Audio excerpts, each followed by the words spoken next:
पंचायत में कितनी जमीन ऐसी है जो स्टेडियम को दी जा सकती है मौजूदा सरपंच?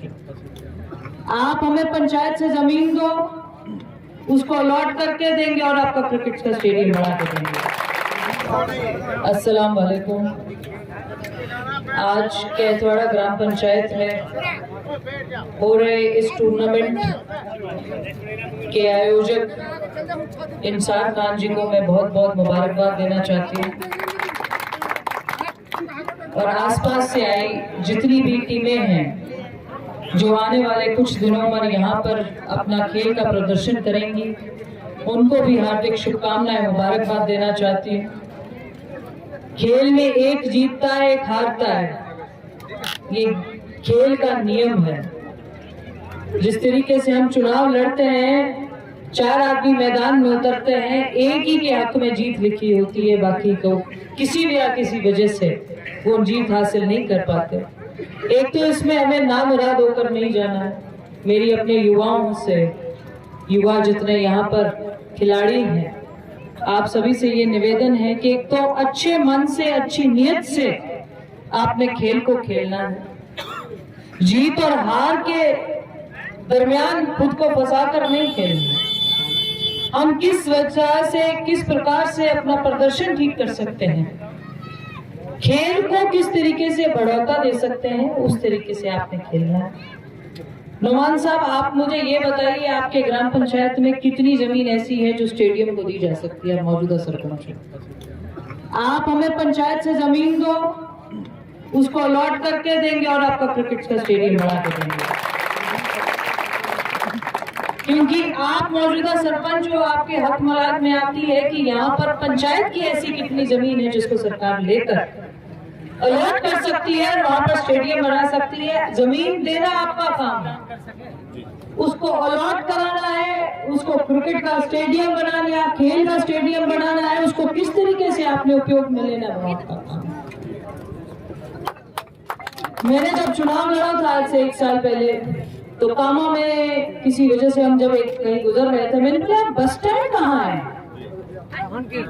तो मेरे साथ मदन मोहन सिंह जी गाड़ी में बैठे थे, तो बोली तो बहन जी बस स्टैंड तो नहीं है। मैंने, आप भी यहाँ से हैं कैसे? बोले बस स्टैंड किसी वजह से नहीं हो पाया। पूर्व में विकास विरोधी सरकारें रही जो इस इलाके के लोगों को हक मारकर ये सोचते रहे कि आगे कैसे चलते रहें। तो उन्होंने मुझे कहा कि बस स्टैंड नहीं है, पर आप देखिए क्या होता है, सरकार आती है, अगर आप आए तो इसमें सबसे पहले आप बस स्टैंड को लीजिएगा।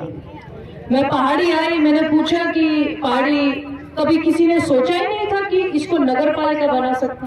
बोले सोचा था जी, पिछले एक विधायक जो मंत्री भी थी, उन्होंने आगे इसका वो भी भेजा था, फिर वापस ले लिया था।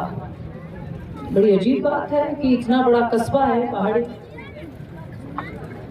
अभी 1-1.5 महीने पहले माननीय मुख्यमंत्री जी भरतपुर आए, सभी अधिकारियों के साथ, सभी विधायकों के साथ उन्होंने मीटिंग ली। उस दिन उन्होंने हमसे पूछा, अधिकारियों से पूछा, कलेक्टर से पूछा कि सबसे पहली डिमांड जो लोकसभा ने कामा से दी थी वो बस स्टैंड की थी, और जो सबसे बड़ी डिमांड पहाड़ी से दी थी वो नगर पालिका की दी थी कि भाई इनको पूरा करने में विधायक से पूछो कहाँ जमीन मिलती है, कहाँ ठीक रहेगी कस्बे के लिए, कामा के लिए, पहाड़ी के लिए। आप उनको अलॉट कर वहां पर बस स्टैंड तुरंत प्रभाव से दें, क्योंकि सबसे पहली डिमांड ये थी। और मैं, कोई मुझसे पूछेगा तो मैं अपना वो डिमांड पत्र भी दे सकती हूँ जो मुख्यमंत्री जी ने हमसे पूछा था कि आप कैसे क्या चाहते हैं। सभी विधायकों से उन्होंने पूछा था। एक मुख्यमंत्री का इतना बड़ा दिल है, सब कुछ अनाउंस कर दिया था उन्होंने। हमारा क्षेत्रीय बोर्ड, विकास बोर्ड अनाउंस कर दिया था, नगर पालिका। तो मैंने उनसे एक दिन वैसे ही विधानसभा में बैठे थे, बड़ा आदमी बड़े मन का आदमी होता है, माननीय मुख्यमंत्री जी बैठे थे, बोलते लोकसभा अब तो खुश है, ब्रज विकास बोर्ड दे दिया। बोले कभी मेवात विकास बोर्ड बना था, मेरे बाजू चौधरी नटवर साहब ने वो पास कराया था। बोले ब्रज विकास बोर्ड बन गया है, नगर पालिका दे दी है, अस्पताल को अपग्रेड कर दिया है। मैं जी एक मेरी डिमांड रहेगी। बोले क्या? जी पहाड़ी को आप नगर पालिका बना दो। बोले अगले में दे दूं। नहीं, उन्होंने बोला अगर ऐसी बात है, मैं जी हमारा मान सम्मान ये कस्बे का पूरा आदमी करता है, इलाका करता है। एक मुख्यमंत्री का कितना बड़ा दिल हो सकता है कि वहां से पता चलता है उनके साथ एक उनका वो बेटा सहायक। उन्होंने बोला सबसे पहले पहाड़ी को नगर पालिका बनाओ। अगले 2 दिन बाद उसको अनाउंस कर दिया। मैं माननीय मुख्यमंत्री जी का धन्यवाद करना चाहती हूँ, उनके विजन को धन्यवाद करना चाहती हूँ, उनके बड़े मन का धन्यवाद करना चाहती हूँ कि हर क्षेत्र में वो वहां के विधायक या प्रत्याशी को सम्मान देकर उनसे पूछते हैं कि आपके क्षेत्र में ऐसा कौन सा काम है जो करना चाहिए। मैं आज इस मंच पर आई हूं, मैं इलाके के सारे मौजूद हमारे आपके लिए सरपंच होंगे, हमारे लिए हमारे भाई परिवार जो इलाके की पूरी सरदारी है हमारे साथ चल रहे हैं। हमारे साथ विधानसभा से भाजपा के संयोजक हैं, सह संयोजक हैं, सभी मंडल के अध्यक्ष हैं।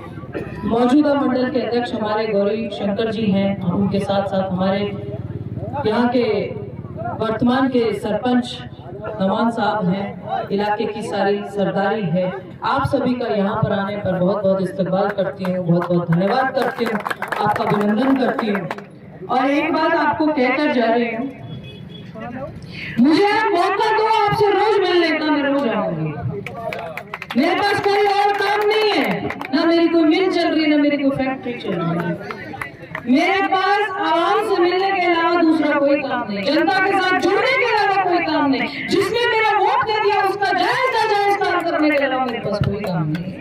आप मुझे रोज बुलाओगे, मैं रोज आऊंगी। पर अगर आप ये सोचेंगे कि विधायक आता आएगा, मेरे को नौमान साहब ने एक बार फोन किया तो सरपंच साहब कहने लगे जी ऐसे ऐसे आपने कल पधारना है। मैंने कहा जी मेरे पिताजी का स्वास्थ्य ठीक नहीं है, मुझे उनको लेके जाना है, इसको आगे पीछे कर ले।